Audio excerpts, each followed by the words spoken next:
सफरनामे में उन सब का भी कहीं ना कहीं मेरे साथ सहयोग रहा और पार्टी ने मेरे को बहुत बार संगठन के नाते भी और सरकार के नाते भी अलग अलग दायित्व दे करके मेरे को सेवा का मौका दिया।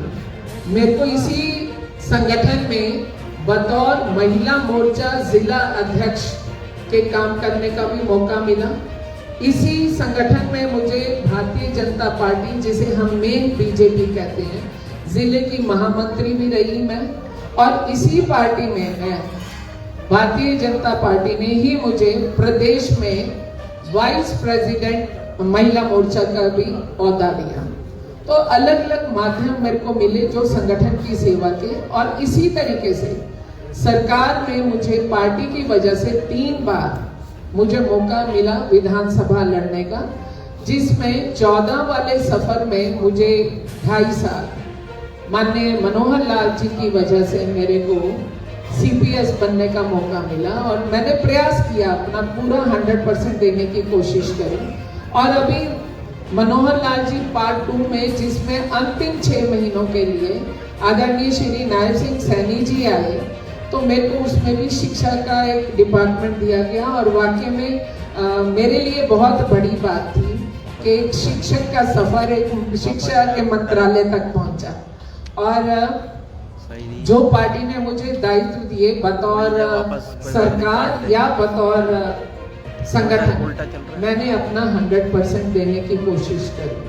आज मैं आपके बीच में एक बड़ा धन्यवाद 2 लोगों का मैंने किया, संगठन का शीर्ष नेतृत्व का और अपनी फरीदाबाद, भटकल और पलवल की जनता का।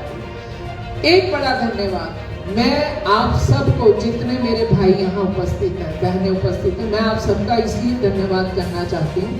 इस शहर की मैं इकलौती बंदी हूँ जिसने 20 साल में एक ऐड किसी को भी नहीं दी। इसके लिए मैं आप सबको सैल्यूट करती हूँ कि आपने मेरे को इतना प्रोत्साहित किया। अभी मैं आपको साथ में साझा करना चाहती हूँ कि देखिए, एक 10 साल के सफरनामे का रिपोर्ट कार्ड आपके माध्यम से जनता तक भी जाना चाहिए। मुझे भटकल जिन हालात में मिली सब जानते हैं, लेकिन मैं एक छोटे छोटे बिंदुओं में बोलना चाहती हूँ। मैंने लगभग इस विधानसभा में 500 से ज्यादा, क्योंकि हम पानी की पूर्ति के लिए तड़पते रहे हैं, 500 से ज्यादा ट्यूबवेल हमारे जो हैं इन इतने सालों में 10 सालों में हमने प्रयास किया। हमने बूस्टर्स बनवाए। बूस्टर अगर हम बोले तो 48 सेक्टर का, फिर हमने नकड़पुर में बनवाया, फिर हमने 21 का और सैनिक कॉलोनी का प्रॉपर उसको हमने पानी वगैरह सब प्रयास करके उसे पूरा करने की कोशिश करी। भटकल विधानसभा इकलौती विधानसभा है जिसमें 4 बिजली के सब स्टेशन बने इस 10 साल के कार्यकाल में, जिसका उद्घाटन आदरणीय श्री मनोहर लाल जी कर चुके हैं। और अभी एक सब स्टेशन का उद्घाटन आदरणीय श्री नायब सिंह सैनी जी ने किया। एक हमने सब स्टेशन बनवाया सेक्टर 46 में, एक 21D में, एक सूरज कुंड में बन रहा है और एक ग्रीनफील्ड में। सबसे बड़ी आजादी दिलवाने का काम हमने किया। देश 1947 में आजाद हुआ था, पर हमारी सैनिक कॉलोनी, क्योंकि मैं 2009 से वहां पे वोट मांगने के लिए जाती थी और मेरे को लोग कहते थे कि आप इसे नगर निगम में ले आए, तो उन्हीं की मांग पर, मैं तो बहुत छोटी सी कार्यकर्ता हूँ भारतीय जनता पार्टी की, लेकिन मैं आदरणीय मनोहर लाल जी की बहुत ऋणी हूँ कि उन्होंने मेरी एक एक बात को पूरा किया। एक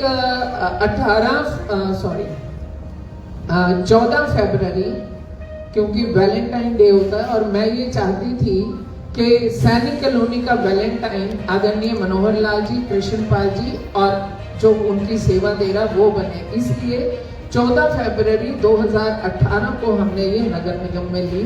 और आज आप सबके सामने है कि वहाँ की सड़कें मैक्सिमम बन चुकी हैं और जो बाकी है वो वर्क इन प्रोग्रेस है। इसी प्रकार अगर मैं अपनी पूरी विधानसभा की सड़कों की बात करूं तो लगभग 78 से लेकर 82% तक का हमारा काम, जिसमें मैं अपने 8 गांव भी गिनती हूँ और अपनी स्लम की बस्तियां भी गिनती हूँ, पूरा नहीं हुआ लेकिन 80% तक का हम काम सड़कों पर जाल बिछाने का हम लगभग कर चुके हैं। मैं साथ में जोड़ना चाहूँगी एक जो शहर की खूबसूरती होती है, मुझे लगता है उसके चौक चौराहों का बहुत बड़ा हाथ होता है। आपने जैसा कि देखा कि हम अपने कोई बैठक शुरू करते हैं, वंदे मातरम से करते हैं, जय हिंद बोल करके करते हैं। ये शब्द मैं इसलिए प्रयोग कर रही हूँ क्योंकि जब तक आप अपने शहीदों को नमन नहीं करेंगे और आप उनका इतिहास अपने अगली पीढ़ी को नहीं देंगे, तो तब तक आपका जो दायित्व देश के प्रति है वो पूरा नहीं होता। उसी के मद्देनजर आपके लिए जो हमारा भगत सिंह चौक है, शहीदी स्मारक है, वो आप सबके सामने है, वो कैसा होता था और आज कैसा है। ऐसे ही आप अगर एसडीएम नगर में जाएंगे, तो जब मैं पार्षद थी तो मैं सोचती थी ये पटेल चौक जाना, पर मैं जाऊं कैसे, क्योंकि वहां मुझे कुछ दिखता नहीं था। तो बतौर पार्षद मैंने हाउस में एजेंडा लगा करके पटेल चौक के लिए एक मूर्ति अप्रूव कराई, जिसको मैं खुद पूर्व पार्षद मेरे साथ राजेश भाटिया जी, मैं और 3 अधिकारियों की टोली बनी, हम लोग खुद जाकर के जयपुर से लेकर के आए।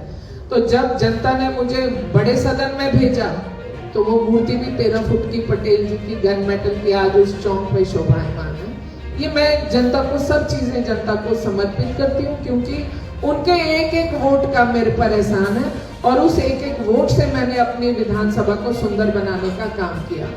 इस विधानसभा को, इसकी पहचान, इसकी तहसील, इसका 87 नंबर, इसका सब डिवीजन ऑफिस देने का भी काम किया। ये सब उनकी बदौलत है। जिन लोगों ने मेरे साथ अच्छा किया, उनकी बदौलत मैंने उन लोगों तक भी पहुंचाने का काम किया। ऐसे विरोधियों को, जिनका मैं बुरा नहीं मानती हूँ, इसलिए बुरा नहीं मानती क्योंकि विरोधी असल में आपको तराशने का काम करता है, तो मैं उनका भी आभार व्यक्त करना चाहती हूँ। और इसके साथ मैं ये बात भी जोड़ना चाहती हूँ कि बहुत सारी चीजें दुनिया में संभव नहीं है। हालांकि इम्पॉसिबल वर्ड भी अपने आप को ये बोलता है, आई एम पॉसिबल। तो मैं इस बात को पूरी तरह से मानती हूँ। हमारी बडगल झील जो पिछले 28 सालों से सूखी पड़ी थी और सारी दुनिया ने हाथ खड़े कर दिए कि ये झील कभी भर ही नहीं सकती। बड़े बड़े अफसरों ने, बड़े बड़े नेताओं ने भी हाथ खड़े किए, लेकिन एक बात थी, जब तक आप चल के गिरोगे नहीं तो आप चलने की रफ्तार भी नहीं पकड़ोगे। तो इसलिए उसी सोच से मैं आगे बढ़ी और मेरा साथ किसने दिया उस झील को भरवाने में।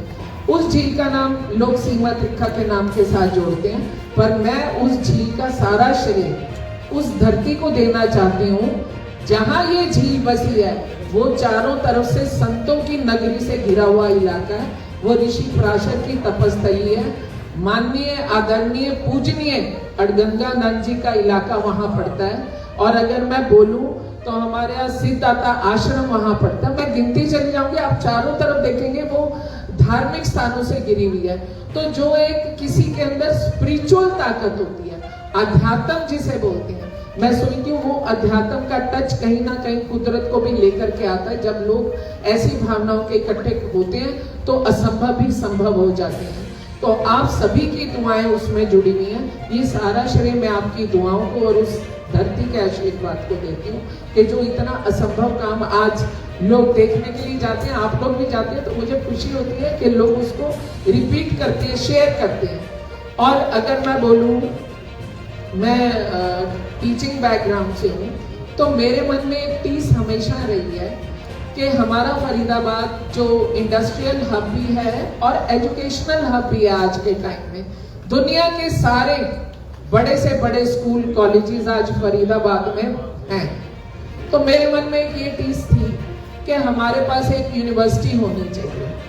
मैं उसमें फिर से मनोहर लाल जी का धन्यवाद इसलिए करती हूँ, 7 जून 2015 को जो रैली हुई, उससे पहले आदरणीय मुख्यमंत्री जी से बात हुई और मैंने कहा कि मेरे को एक यूनिवर्सिटी भी चाहिए। तो उन्होंने मेरे को कमिट किया और उन्होंने उस यूनिवर्सिटी के रूप में हमें, जो हमारी स्किल डेवलपमेंट यूनिवर्सिटी है जो आज दुधोला गांव में, वो बडकल को दी गई थी। और जब उन्होंने बढ़कर की घोषणा करी, हमने भी तसल्ली करी कि एक यूनिवर्सिटी आई है जो रोजगार पैदा करेगी। लेकिन 4-5 दिन बाद आदरणीय मुख्यमंत्री जी का मेरे पास फोन आता है। वो मेरे से कहते हैं कि सीमा, 82 एकड़ जमीन दुधोला गांव के लोग सरकार को दान में देने के लिए तैयार हैं और ये यूनिवर्सिटी बदले में वो मांगते हैं। जो आदमी जनता का प्रतिनिधित्व करता है उसका दिल और दिमाग दोनों बड़े होने चाहिए, ये बहुत जरूरी है। जिद करने को मैं कर सकती थी, लेकिन मेरे लिए ये बड़ी बात थी कि एक राजा ने मेरे को ये चीज बता रहे हैं कि हम इसे क्या करें। तो मैंने बड़ी खुशी से कहा जी आप इसे दुधोला को दे दें, दुधोला भी हमारा हिस्सा है। और साथ ही साथ मैंने उनसे कहा पर ये उधार मेरा आपके ऊपर खड़ा हुआ है। तो उन्होंने कहा जब बोलेगी। और उसी के नतीजे में हमें जेसी बोस यूनिवर्सिटी मिली, जिसके लिए 58 एकड़ से ज्यादा जमीन हम खरीद चुके हैं भाकड़ी गांव की, और उसके सारे प्रोजेक्ट्स तैयार पड़े हैं। कोड ऑफ कंडक्ट 1 महीना पहले लग गया हमारी सोच के अनुसार, नहीं तो 31 अगस्त को होने वाली रैली में जेसी बोस यूनिवर्सिटी का भी फाउंडेशन स्टोन का अनावरण होना था। एक सबसे बड़ा इशू जो मैं समझती हूँ कि आज भटकल विधानसभा में नहीं बल्कि पूरे फरीदाबाद उससे जूझता है अलग अलग जगह, वो है सीवरेज का इशू। और मैं भटकल के लिए आपको बताना चाहती हूँ कि आदरणीय मनोहर लाल जी की उसी रैली में 100 करोड़ रुपया हमें मिला, और उस 100 करोड़ के लिए हमें प्रोजेक्ट 3 पार्टी से बनवाया, और वो बनते बनते 160 करोड़ का हुआ, जिसका 1.5 साल पहले हमने टेंडर किया। और टेंडर उसका जो हुआ उसमें 4 लोगों ने पार्टिसिपेट किया। पहले 3 बार वो खाली चला गया, किसी ने पार्टिसिपेट नहीं किया, लेकिन चौथी बार में 3-4 लोगों ने पार्टिसिपेट किया, जिसमें एक कंट्रैक्टर ने wrong means, invalid means, illegal means use करके उसने वो टेंडर डाला। जैसे मेरे संज्ञान में चीजें आती गई, मैंने ऊपर आवाज उठानी शुरू करी। फिर आदरणीय नायब सिंह सैनी जी ने पूरे डिपार्टमेंट को बुलवाया और वो टेंडर रद्द करके उस ठेकेदार के प्रति FIR कराई गई और कुछ प्रशासनिक अधिकारियों को सस्पेंड भी किया गया। आज वो भी टेंडर जो है 10 दिन के टेंडर के लिए उसको हमने लोड करना था, लेकिन कोड ऑफ कंडक्ट की वजह से वो प्रोसेस में है। कोड ऑफ कंडक्ट की वजह से ये जनता को पता होना चाहिए, क्योंकि कोई भी आदमी कभी भी किसी का भी काम का श्रेय तो ले सकता है, पर उसके पसीने की बूंद अपने जिस्म से निकाल नहीं सकता। वो तो वही निकाल सकता है जिसका पसीना बहा है। तो ये जनता तक बात जानी चाहिए, जनता को पता होना चाहिए। और इसके साथ साथ मैं अपने पास मैंने लिस्ट रखी हुई है, ये बहुत सारे काम है, इसके अंदर बहुत सारे काम है जो मैं अभी आपको दूंगी।